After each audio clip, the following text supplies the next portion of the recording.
دي من اسهل الوصفات، وصفة سهلة وبسيطة، مش بتاخد منك اي توقيت.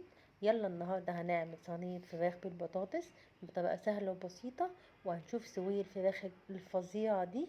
يلا النهاردة نبدأ. ولا لسه ما يعرفنيش، انا مطبخ ست هانم. لايك وشير وسبسكرايب عشان يوصل لكم كل جديد مع مطبخ ست هانم. يلا نبتدي ونقول بسم الله ونصلي على سيدنا محمد. في البداية النهاردة معايا بطاطس، ومعايا دول 3 بطاطسيات، ومعايا بصل، ومعايا فرخة مغسولة كويس جدا جدا ومتنضفة ومفتوحة من الظهر. تمام. ومعايا هنا طماطم. الطماطم دي حاطة فيها معلقتين صلصة عشان ما تقولوش هي غامقة ليه. معلقتين صلصة وخمس فصوص ثوم و3 طماطم. حلو كده. عصرتهم مع بعض كويس جدا جدا. ويلا نعمل وصفتنا الخرافية الجهنمية، حاجة كده يا جماعة من الآخر. يلا بينا نبدأ ونقول بسم الله. يلا بينا نشوف هنعمل ايه النهارده. صينية على النار هحط فيها شوية زيت. بصوا بقى الخطوات دي يا جماعة بتودي الأكل دي في حتة تانية.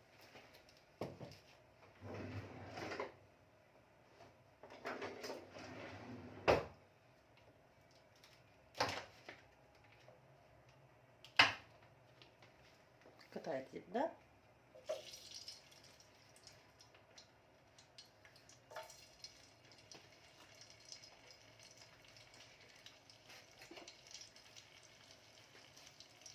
بعدين هنزل بالطماطم اللي انا قلت لكم ديت. طماطم على صلصه معلقتين وعليها 5 فصوص ثوم. هنزل بكل ده كل ده عندي على الزيت بتاعي.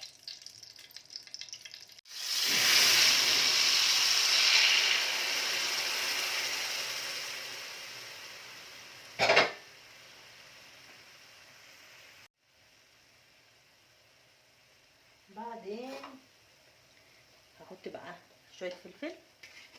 طبعا هي ريحه الثوم خطيره. معلقه فلفل صغيره،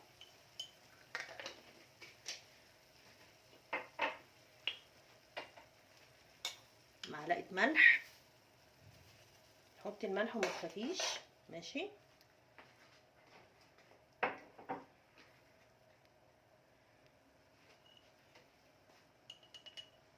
حبة شطة، يعني انت على حسب ما انت عايزاها سبايسي، عايزاها إيه كده، تحطي حبة شطة كده ايه صغننين. تمام. هقلب بقى. بصوا والله بجد الطماطم الملح مظبوط، يعني المقادير دي مظبوطه مليون في المية. يعني لتر الطماطم اللي احنا حاطينه، معلقه ملح، معلقه فلفل صغننه، نص معلقه شطه، كده هي عندك تمام تمام. طب هنعمل ايه؟ هنزل بالبطاطس.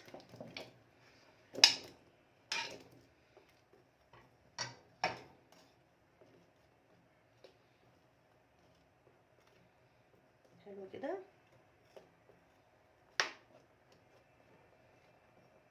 كده تمام التمام.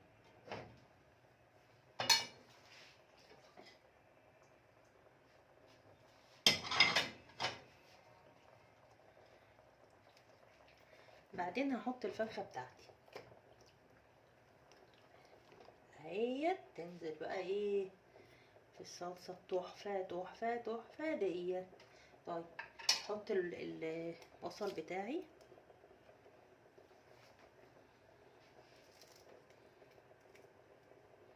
بس اول اغطيها كده بالصلصه. خدوا بالكم احنا شغالين على نار عاليه. البطاطس بياخد سوية الفراخ. البطاطس يا جماعه بياخد سوية الفراخ.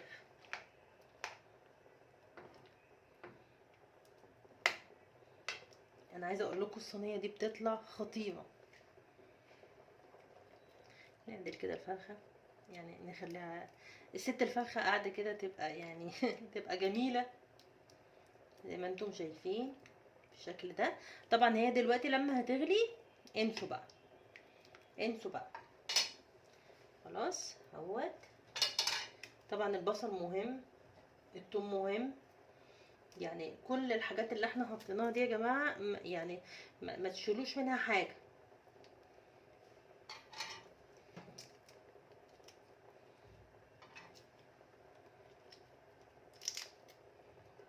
اهوت.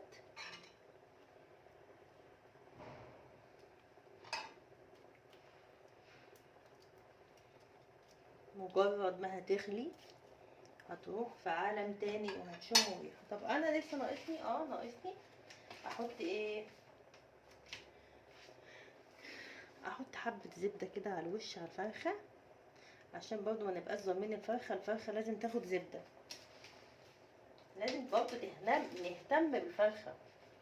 الفرخه دي احنا ملناش غيرها يعني. خلاص اهوت.